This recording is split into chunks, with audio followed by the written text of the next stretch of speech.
María Fernanda Cabal está pidiendo proteger al expresidente Andrés Pastrana. Recordemos, es el expresidente quien ha desenmascarado al guerrillero Gustavo Petro y le ha dicho que es un narcotraficante y criminal. Detrás de Gustavo Petro hay información que está Iván Cepeda, miembro del grupo terrorista de las FARC, quien es el que le da consejo a Gustavo Petro que prohíba a las fuerzas militares defender al pueblo colombiano. Hoy se confirma ese plan criminal de Iván Cepeda, Gustavo Petro, en contra del expresidente Andrés Pastrana. Recordemos que el guerrillero denunció a Andrés Pastrana porque Andrés Pastrana le dijo que el guerrillero era un narcotraficante, y el guerrillero lo fue y lo denunció. Recordemos, fue su propio hijo el que le dijo que Gustavo Petro había recibido plata del narcotráfico. Fue su propio socio, Armando Benedetti, quien contó que habían ingresado 15.000 millones de plata del narcotráfico a la campaña de este asesino criminal. Escuchen este explosivo audio, gente, y ojo, Iván Cepeda tiene un plan criminal en contra del expresidente. No solo el presidente Gustavo Petro está detrás de la grotesca convocatoria judicial contra el expresidente Andrés Pastrana para que se retracte de sus acertadas y patrióticas críticas al subversivo y corrompido gobierno actual. El principal comodín parlamentario de Petro es Iván Cepeda, conocido por husmear en las cárceles más sórdidas en busca de delincuentes dispuestos a servir como falsos testigos contra los adversarios políticos de las FARC. Cepeda es uno de los que más intriga en los corredores de la Casa de Nariño para que Gustavo Petro cree un precedente ominoso de sanción a un expresidente por criticar a su gobierno. Si Petro y Cepeda logran eso, todo el derecho a hacer política independiente, a criticar el poder establecido, será derrumbado y Colombia habrá perdido la mayor de sus libertades. Colombia debe respaldar y proteger al expresidente Andrés Pastrana, movilizarse masivamente contra lo que Gustavo Petro intenta hacer contra él. La intentona contra el expresidente conservador es la señal de que la libertad de opinión y de expresión de los colombianos está en la cuerda floja o ha cesado. Después de que la conciliación con Gustavo Petro fallara, pues este no aceptó los términos de Andrés Pastrana para un arreglo pacífico, mediante un debate público entre ellos, el líder conservador lanzó una frase que millones de colombianos comparten: cada día este gobierno comienza a parecerse más a la narcodictadura de Venezuela. No estamos aquí ante un rifirrafe entre dos personalidades políticas, como dice la prensa inconsciente. Lo que ocurre es un combate a muerte entre los defensores de un gobierno constitucional y los aventureros que quieren erigir una detestable dictadura cubano-venezolana. Encaramos los colombianos un gobierno en crisis que está dispuesto a destruir como sea la libertad, la igualdad de derechos, los derechos humanos, los valores universales de la democracia, la república y de un gobierno constitucional. Este episodio es de una dimensión especial por tratarse de un ataque de un presidente en ejercicio contra los derechos de un ciudadano que fue presidente de la República y que es un líder de la oposición, por lo que el segundo ha dicho del primero. Solo los regímenes totalitarios amordazan y violentan a sus oponentes. Petro está pues actuando no con la Constitución y los códigos de derecho colombiano en las manos, sino con las rojas cartillas violentas de los regímenes comunistas.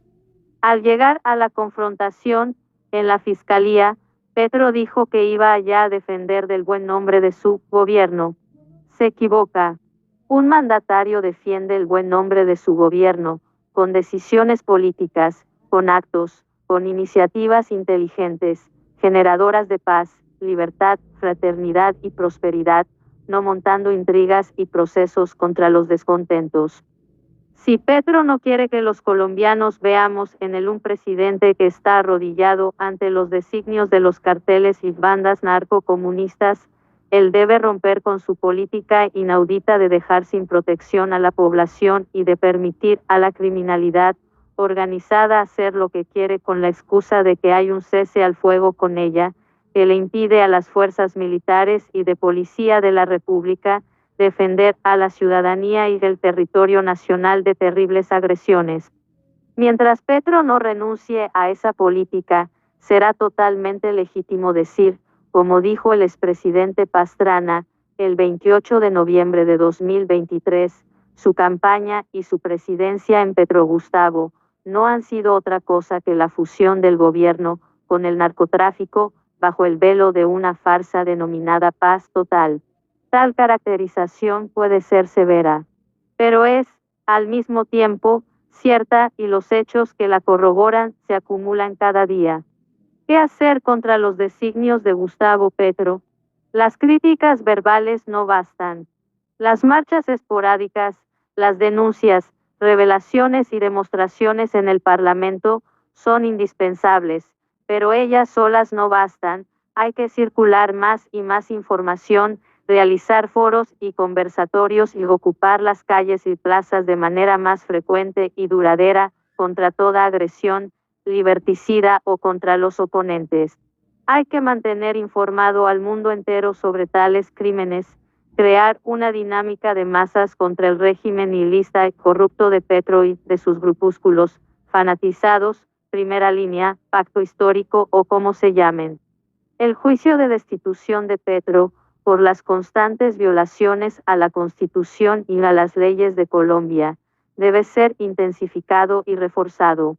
Abrir espacios para que la ciudadanía conozca el sentido de las justas demandas que cursan hoy ante la Comisión de Acusación de la Cámara de Representantes. Los miembros de esa comisión deben atender esas demandas, cumplir con la ley y, sobre todo, cesar de jugar aquí no pasa nada. Si no actúan en derecho se convertirán en parte del problema. Si no instruyen esa causa, la presión sobre ellos aumentará, pues las mayorías respaldarán la acción de los demandantes. La conducta de Petro es inaceptable. Él intenta poner al frente de la Fiscalía una ficha suya para dominar todo el sistema judicial y amenaza al fiscal Barbosa por no haberse plegado a sus caprichos.